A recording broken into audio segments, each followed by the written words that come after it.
सूचना केवल हमारे विचार हैं, वित्तीय सलाह नहीं। निर्णय लेने से पहले खुद शोध करें। किसी भी लाभ या हानि के लिए हम उत्तरदायी नहीं हैं। आज हम देख रहे हैं इंगसॉल रैन इंडिया लिमिटेड के 2025-26 Q1 की standalone financial performance. Starting with the sales, पिछले क्वार्टर से सेल्स में -2% का डिक्रीज हुआ है, मगर कंपनी ने पिछले साल के मुकाबले मार्जिनल सेल्स डिक्लाइन रिपोर्ट किया, around -1%। Expenses 1% quarter on quarter increase हो गए हैं, जो साल भर के 2.5% के राइज के साथ अलाइन करता है। क्वार्टरली सेल्स के कंपैरिजन में एक्सपेंसेस इंक्रीज होना दिखाता है कंपनी ने एक्सपेंसेस मैनेज करने के लिए स्ट्रगल किया। कंपनी ने पूरी साल के दौरान चैलेंजेस का सामना किया। ऑपरेटिंग प्रॉफिट, जो पिछले साल के कंपैरिजन में -10.5% डाउन हुआ है, quarter on quarter around -11% decrease हुआ है। Operating profit margin OPM annual basis पे -2.5% से डिक्रीज हुआ है और पिछले क्वार्टर के कंपैरिजन में -2.5% से डिक्रीज हुआ है। एक्सेप्शनल आइटम्स को ऐड करके अदर इनकम पिछले क्वार्टर के कंपैरिजन में -17% गिर गई, बावजूद इसकी ईयरली ग्रोथ 85% हुई है। इंटरेस्ट एक्सपेंसेस पिछले क्वार्टर से -39% डाउन हुआ, लेकिन ईयर ओवर ईयर इंक्रीज लगभग 1.5 गुना हुआ है। डिप्रिशिएशन कॉस्ट्स में क्वार्टरली -7% का डिक्लाइन देखने को मिला और ईयरली बेसिस पे -16% का डिक्रीज देखा गया। Profit before tax annually -4.5% decrease हुआ, लेकिन प्रोसीडिंग क्वार्टर से -12% डिक्रीज हुआ है। इस साल कंपनी ने 26% टैक्स पे किया और क्वार्टरली कंपनी ने 26% टैक्स पे किया है। नेट प्रॉफिट ने ईयर ऑन ईयर -5% का डिक्लाइन दिखाया, लेकिन लास्ट क्वार्टर से -13% का कंट्रैक्शन हुआ है। इस क्वार्टर के दौरान कंपनी का परफॉर्मेंस इतना अच्छा नहीं रहा। नेगेटिव नेट प्रॉफिट लॉसेस को इंडिकेट करता है।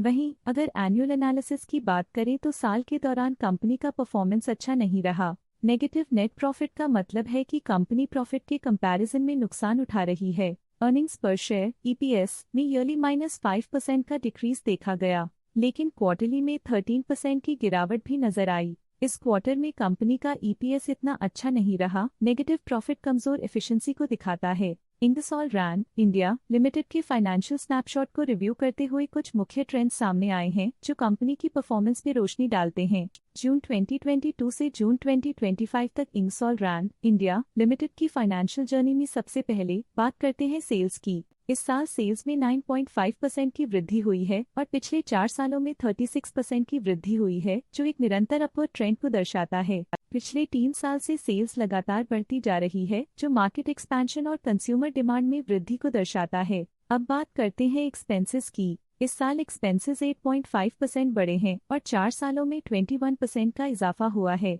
इस साल सेल्स और एक्सपेंसेस एक साथ बढ़ रहे हैं, जो बैलेंस्ड ऑपरेशनल अप्रोच को दर्शाता है। ऑपरेटिंग प्रॉफिट का सफर स्टेडली ऊपर चढ़ रहा है, इस साल 13% की बढ़ोतरी के साथ और पिछले 4 सालों में 113.5% का नोटिसेबल राइज हुआ है। पिछले 3 साल से ऑपरेटिंग प्रॉफिट लगातार बढ़ रहा है, जो कॉस्ट मैनेजमेंट और ऑपरेशनल कुशलता को दर्शाता है। नेट प्रॉफिट का सफर ऊपर की ओर चल पड़ा है, इस साल 15% की चढ़ाई के साथ पिछले 4 सालों में 128% की शानदार वृद्धि हुई है। पिछले 3 साल से नेट प्रॉफिट लगातार बढ़ रहा है, जो फाइनेंशियल हेल्थ को मजबूती देते हुए इन्वेस्टर्स का ध्यान आकर्षित करता है। इस साल EPS में -14.5% की कमी के बावजूद लंबी अवधि में देखा जाए तो 70% की मजबूत वृद्धि हुई है। इस साल EPS में कमी आने के बावजूद पिछले सालों की ग्रोथ कंपनी की मजबूत ओवरऑल परफॉर्मेंस को अंडरलाइन करती है। चलिए अब बात करते हैं शेयर होल्डिंग पैटर्न की। इंगसॉल रैन इंडिया की शेयर होल्डिंग रिपोर्ट्स कुछ इस प्रकार की हैं, जो अननोन 2025 के तक चलता है।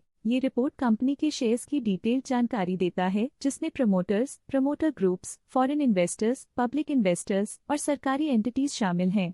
पब्लिक हेल्थ शेयर्स का परसेंटेज 2025 के में 16.01% से 2025 के में 15.47% तक डिक्रीज हो गया। इस डिक्रीज से साफ है कि इस टाइम पीरियड में कंपनी में पब्लिक का हिस्सा डिक्रीज हुआ है। जब कंपनी के शेयर्स का अधिकतम हिस्सा प्रमोटर्स, FII, DII या गवर्नमेंट के पास होता है, तब ये माना जाता है कि कंपनी मजबूत हाथों में है, जो स्थिरता और मजबूत समर्थन को दर्शाता है और इस मार्केट की स्थिरता बनी रहती है। DII डोमेस्टिक इंस्टीट्यूशनल इन्वेस्टर्स ने अपना शेयर होल्डिंग 2025 में 7.11% से 2025 में 8.08% तक इंक्रीज किया।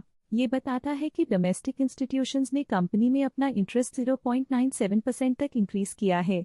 फॉरेन इंस्टीट्यूशनल इन्वेस्टर्स के शेयर होल्डिंग में थोड़ा डिक्रीज आया 2025 के से 2025 के में, जो दिखाता है कि फॉरेन इंस्टीट्यूशंस ने अपने स्टेक को क्वार्टर टू क्वार्टर -0.43 से डिक्रीज किया है, जिसे पता चलता है कि उन्होंने अपनी इन्वेस्टमेंट्स को पुल बैक किया है। ये था कंपनी का करंट शेयर होल्डिंग पैटर्न। अब नजर डालते हैं इंगसॉल रैंड इंडिया के स्टॉक रिकमेंडेशन पे। लॉटस स्टॉक का करंट प्राइस 4,470 रुपीज चल रहा है। प्रभुदास लिल्लाधर ने स्टॉक की बाय रिकमेंडेशन दी थी। उन्होंने स्टॉक का टारगेट प्राइस 4,540 का अनुमान लगाया था। रिकमेंडेशन के समय स्टॉक का प्राइस 3,555.3 चल रहा था, जो करंट प्राइस से 32.7% अप है। आज के लिए फाइनेंशियल सेक्टर में इतना ही।